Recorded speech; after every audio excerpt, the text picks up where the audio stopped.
Good morning. Today is Wednesday. Today is December the 19th. And I'm headed to work this morning.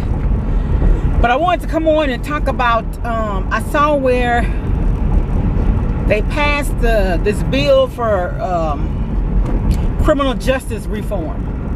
And I think it's long overdue. I know here, well, in a town very close, there was a case where this African-American guy he wasn't from Louisiana, he was from another state, but I don't even know if the family had reported him missing. I'm gonna be honest, I don't know all the particulars, but this is what the outcome was, and I'm gonna have to give you a little background. Well, some hunters were in the woods and they found a container, a plastic container. And this plastic container contained human body parts. And they were discovered to be body parts of an African-American male. And when they did the autopsy or whatever, they discovered that he was an African-American male. You know, they got his name and everything. So it was discovered that the person who killed him was a person who was a cross-dresser. It was a guy living as female. And so they said that none of the victim's family members even appeared in court. And I guess before I do this, I'm going to do a little research. But they said neither of the family members of the victim appeared in court. Now, I don't even think anybody had reported him missing. And I just think that's very, very sad. How can your family member be missing and no one, absolutely no one, calls or makes a complaint and try to find out what happened to him? I don't care how young or old. If a family member is missing, somebody should be concerned. But anyway, so the suspect, the accused, went to court, and the outcome was 3 years probation. 3 years probation for murdering, dismembering a body and placing in a plastic container and leaving it in the woods. 3 years probation. So if you had to guess, what would you say the race and nationality was of the suspect? Was he African American? Makes you wonder, doesn't it? Well, anyway, I was just dumbfounded when I saw that. And it wasn't a lot of interest in the case. There was not a whole lot said or done. And I was like, wow. But you know why? Because he wasn't someone of a high social status or whatever, but he still was God's child. You know, and that's one of the biggest things that one of my greatest dislikes about the world. And I'm gonna say we because I'm a member of the world, but me not in particular, because that's not what I do. But we put so much of emphasis and so much of our times and our talents and our likes into people who are already successful, who already have. And we don't all do that, but a vast majority do. And we want to look down on the downtrodden and the ones that are less fortunate. Not me. I guess because when I first got on my own, I was single with 2 kids and still going to school and just working a part-time job. But I was always determined to do something with myself, and I haven't reached the pinnacle of success that I'm destined for or aspiring to be. But I had some minor setbacks and some family things, situations, or circumstances that led me to make the decisions, even a career decision that I made, because 15, 14, 13, almost 14 years ago, I made the decision to leave a job making more money with bonus opportunity. But the sacrifice was that I needed to spend more time with my son, who has autism. I didn't sometimes have a babysitter on a Saturday mornings. I didn't want to take them to my mother, who's elderly. You know, my mother is 90 now. But so I made a decision where I would be off at 4:30 every day and every weekend and every holiday, so I could spend that quality time with him.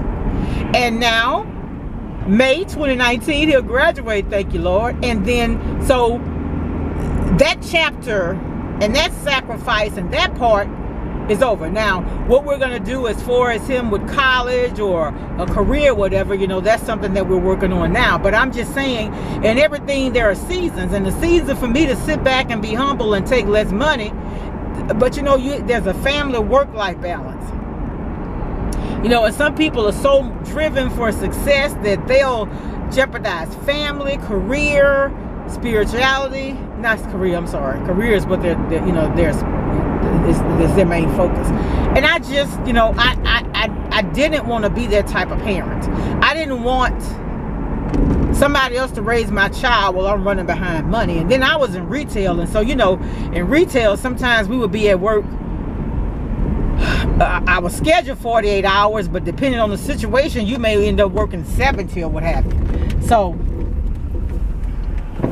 I decided, you know, to make that career move, and I did, and I don't regret it, because in this position, you know, I'm vested now, so I can leave a retirement there until I'm of age to draw it. So, you know, it's all about, and that's why I want to say to the young children, when you're out there, you know, you're new, searching for a job, you know, you got to look for that work-family life balance. I think that's very important.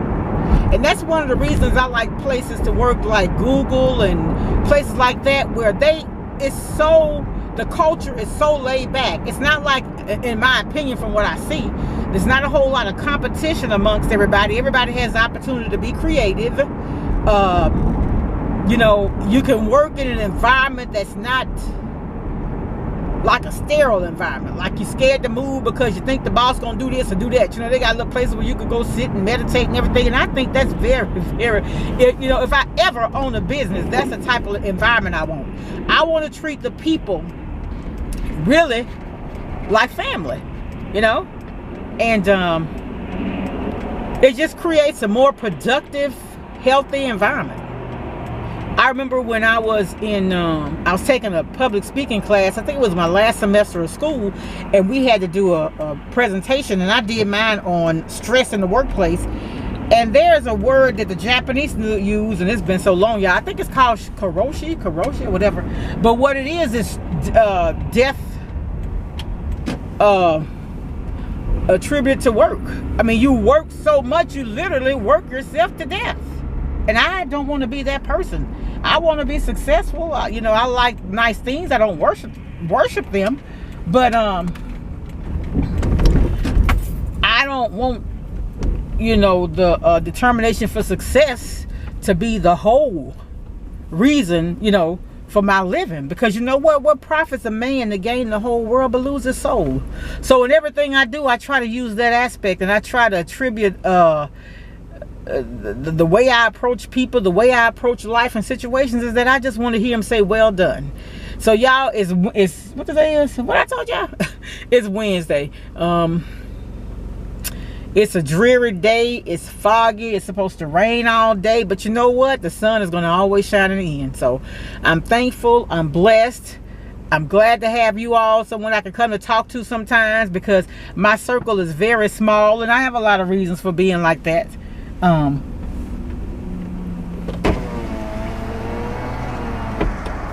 I try to make those decisions about my life, and some people, just like a lot of people, don't even know that I do YouTube videos, because you know what's so sad is sometimes the people you expect to be in your corner are really the ones that's trying to sabotage in the back. It's so sad, but it's just so true. It's sad because I do anything I can to help anybody, but everybody don't return the favor, you know. But God is still good, and I don't consider it as somebody trying to use me. I just consider God testing me. That's how I think of things.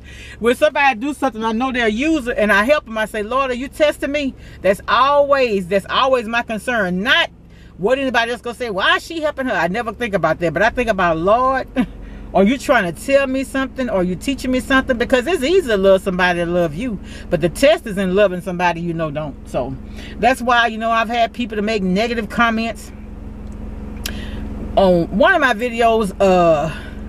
You can go back and look. I didn't block the person.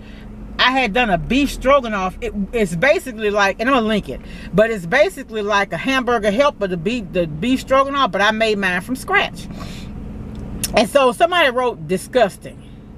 And I say, well, if your opinion mattered, I would be offended. But I told her, happy holidays to you and your family, much love.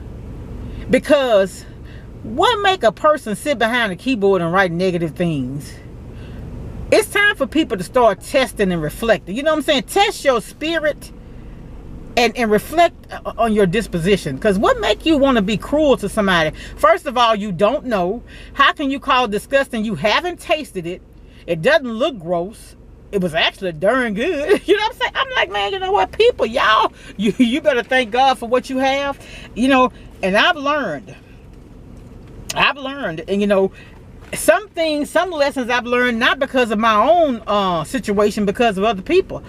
I have a brother right now. My oldest brother is 71 years old. He'll actually be 72 next March. But he's immobile. I mean, he was at 3 years old, he contracted polio. You know, so he can't get up and do the things that he do every day, but he remains positive. You know, so, you know, we have to learn how to be grateful and step back sometime out of self and see how your words could hurt somebody else. And quit being so judgmental, because guess what? You can judge, but actually you're going to be judged. And so my pastor always say, you know what? You can't worry about people because they don't have a heaven or a hell to put you in. And that's just, you know, I haven't always been like that, because sure, you know, I used to be offended by things that people would say, or, you know, sometimes people would exclude you. But you know what? Don't look at it as people leaving you out. Just think of it as God setting you apart.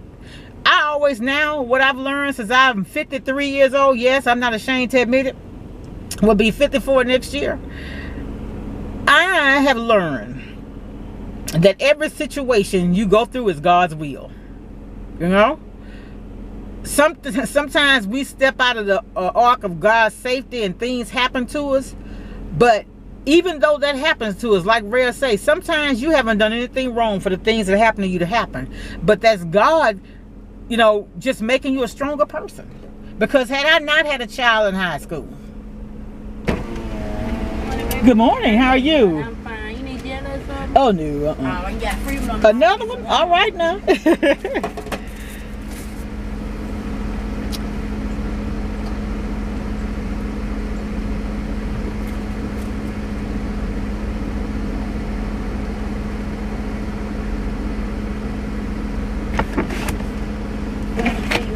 All right, thank you. You too.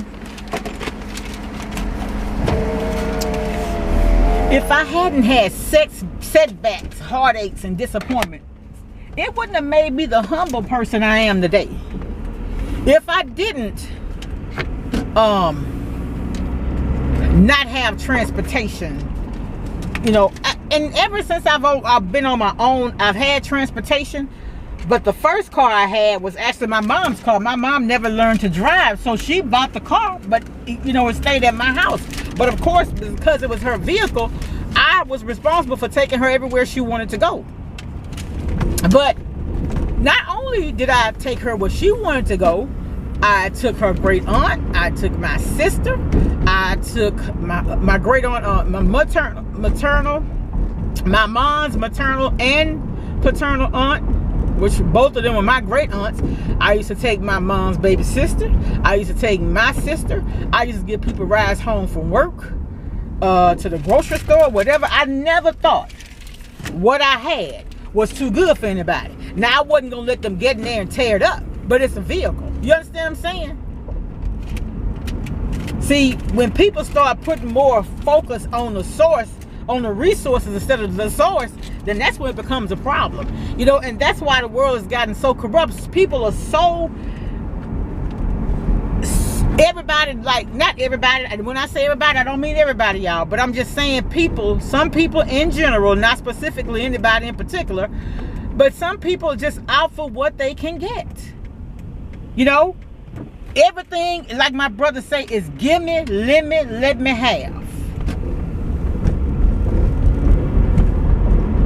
You know, but like I said, I'm not here for that. I'm not here for anybody to give me anything but a little bit of your time so we can talk, get to know each other, share recipes, offer inspiration, encouragement, guidance, testimony, something I can tell you, something you can tell me I can learn from. You understand what I'm saying? But if I feel in my spirit that person is not sincere, I can't continue to rock with them. Like it had this couple. And they're a pretty successful couple on YouTube, I would think. But, and I used to watch them. But they had been gone off YouTube for a while. And the first video they did when they came back, it was like a lot of gibberish. Just like backwards and forwards. No talking or whatever. I was like, you know what? That's real rude. No explanation or whatever. And for me, if my spirit ain't right about a situation, I just remove myself. I'm not going to give you any negative feedback at all. I'm never going to come on anybody's video and be negative. If I think that I can tell you something that can make your situation better, like a lady told me one time, she said, it'll make it easier when you use that cutting board, I think she said, if you put a towel up under it. And I was like, ooh, thank you. And when I did that, it worked. So guess what? I learned something that day.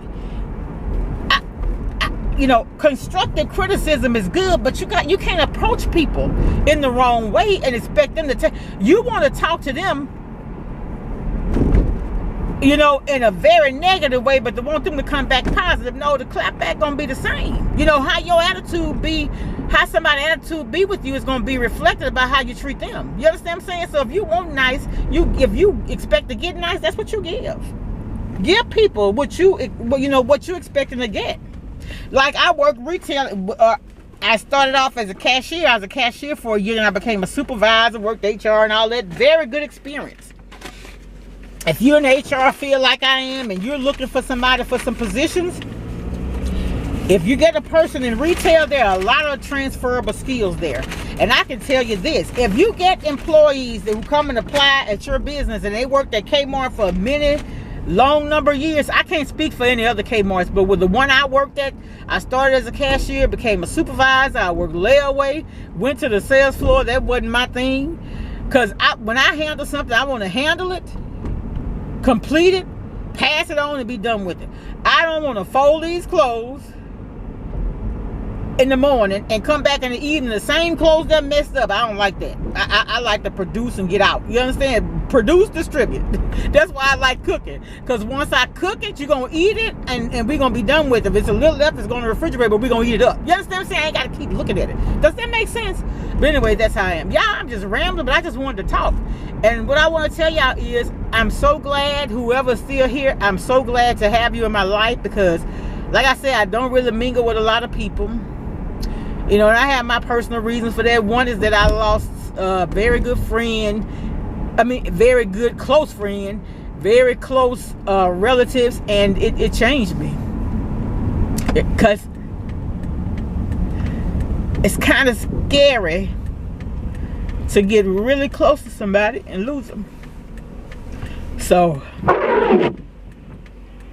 yeah. But that's why I thank God for YouTube. It's like we know each other, we friends, and we don't see each other every day. And even if we leave here, we can still go back and look at each other's videos and, you know, listen to others' advice and stuff. So to me, that's another one of the good things about YouTube. So, you know, and everything is going to be good and bad. It is. It really is, you know. And with this forum, with this platform, you're going to have resistance, you know, but that's what make the world go around. You know, conflict, as a result of conflict, a lot of times is progress. You understand what I'm saying? You really can't have progress if every time you do something, everybody agree. Because a lot of times, people resist change. And a lot of times, if there's no conflict, people stay in the same way. You understand what I'm saying? Conflict brings about progress. Remember that. So y'all, I'm headed to work. I'm running a little late, and then I have to actually leave early to go take my son. But I think I had a little overtime. I'm not sure.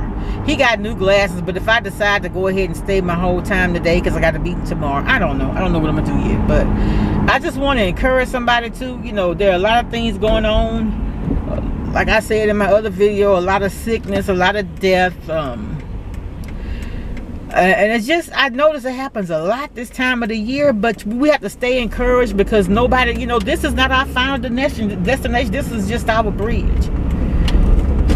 Oh, Lord have mercy. So I always say if I can help one person while I'm here, then my life won't be in vain. And I think I've done that. I think I've helped people. I really have. And I think the things I've gone through have made me humble. I think if I would have went to college, continue to make good grades, y'all, because I was on the dean's list, the president's list, and everything. I'm blind. I got a big head, but I say I got a big brain. And I'm not the only one, you know. But thank you, Jesus. But I might have would have had the big head, and some kind of way, you know, God do things to humble you. And you know what else? If you're not humble, the Lord can't use you. You better remember that. If you're so high, God can't use you. He lifts the lowly ones, y'all. I'm telling you. If you think about God and you look at Jesus in the Bible, every time he was helping somebody, they were blind, they were crippled, they were dead, they were outcasts. Jesus. All right, y'all. I don't ramble so much, but I hope somebody stayed to listen to the whole rant and get a feel of who I am, because I am real.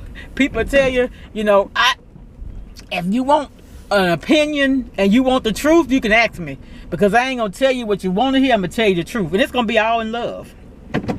So let me get to work. It was nice talking to y'all. Again, I say happy holidays. Make somebody smile, because you never know what somebody is going through. And if I could ever help you in any way, just ask. You know, I was watching a live one time, and the girl said she needed $5 because she was hungry or something. And at that time, it was close to my payday, and I just had money in the bank, honestly, for gas and stuff. But if I had it, I would have PayPal'd her that $5. But at the time, I honestly, you know, people like, you work every day and got $5. Guess what? I have bills. I'm just being real. And no, I'm not saying that to ask anybody for nothing. Get that thought, because you don't see no way where you can give me anything, because I'm not here for handouts. I'm here to help. Because you know what? The more you give, the more you receive. You understand? So, God is love, much love. Happy holidays. Give love this year for Christmas. If you're in a situation where you can't buy your kids everything that they want, make sure they have what they need. You understand what I'm saying? Make sure they have what they need, because this situation and this holiday about just giving, I mean, just getting, and they've commercialized Christmas. That's not really what it's about. If you can't afford to give your kids a lot, you know what you can give them? Give them God. I'm telling you, that's the best thing you can give your child. So y'all, going around here to work. Y'all have a good day. Much love. Be blessed. Happy holidays. Bye.